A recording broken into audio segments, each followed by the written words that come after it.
Well, to support or to slash, that is the question, at least when it comes to funding. President Obama has now submitted his blueprint for the federal budget, one illustration of the White House priorities in terms of money. Well, in case you haven't heard, the total budget amount is $3.73 trillion. I don't know about you, but anything over a few $100 billion and I'm lost. So we wanted to help get a better grasp on what this all means.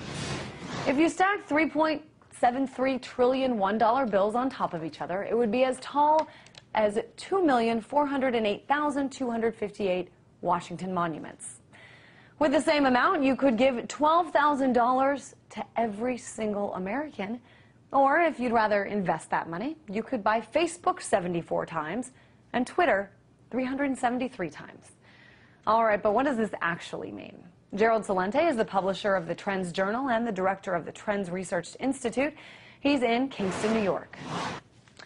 And Gerald, let's start where any conversation about money should start, with the numbers. President Obama wants to spend nearly $3.5 trillion, while the tax revenues to come in are projected at about $2 trillion, excuse me. Therefore, creating a deficit of $1.5 trillion. Should Americans be concerned about this math? Of course they should. They should have been concerned a long time ago. Let's go back to Obama in 2009, when you had some of that change you could believe in. How's this for some small change?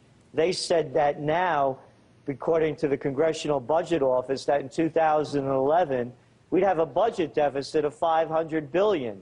And they were only $1 trillion off. And then go back to Obama back in 2009.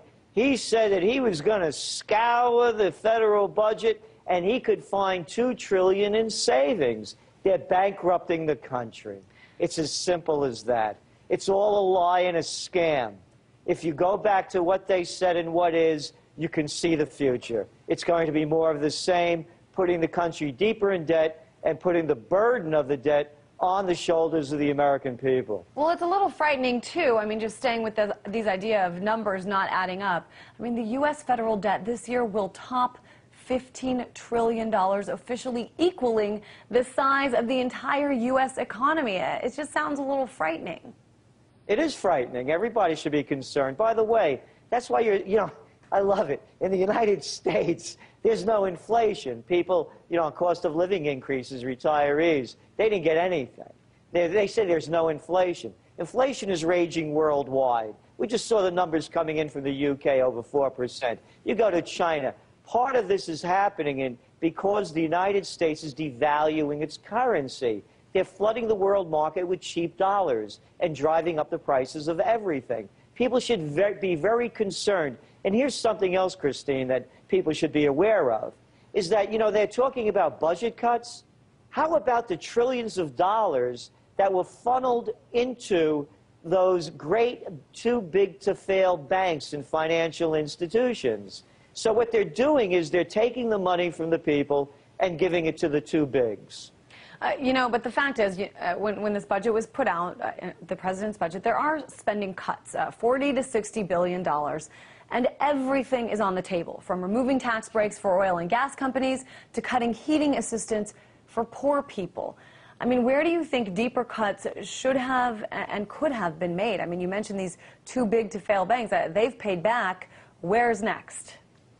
Well, they really haven't paid back. They got, they got money to keep going out there and doing their schemes and making more money. But let's look at the cuts. They're talking about cutting defense. $15 billion a year, accounting for inflation. That's not cutting defense. We're looking at, and then how about that wonderful intelligence budget of about $80 billion? And boy, are they doing a great job. I just heard the Joint Chiefs of Staff, Mullins, say on The Daily Show to a comic that no one saw the crises coming in Tunisia and Egypt. There's plenty of money to cut, but they're only cutting. Look, they're talking about cutting home heating oil assistance, $2.5 billion.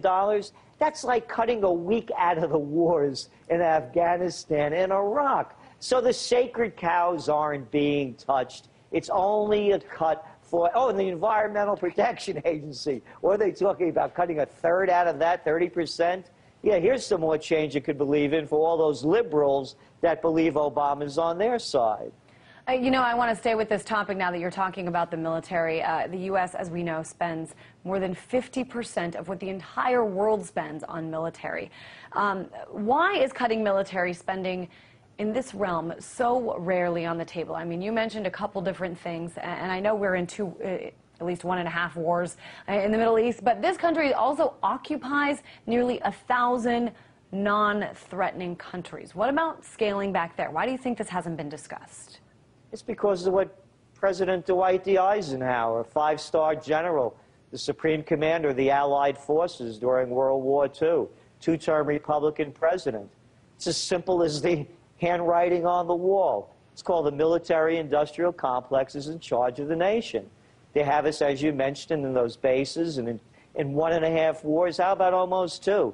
You're forgetting Pakistan, where the CIA now has its own fleet of drones that goes in there on virtually a weekly basis. So the military is off limits. And that's where the budget cuts should really be coming from. The president also getting a lot of flack for not really talking about some of the largest entitlement programs. We're talking about Social Security, Medicare, and Medicaid, but these are programs heavily relied on by a lot of Americans. What about, that sort of tightrope that the president has to walk on?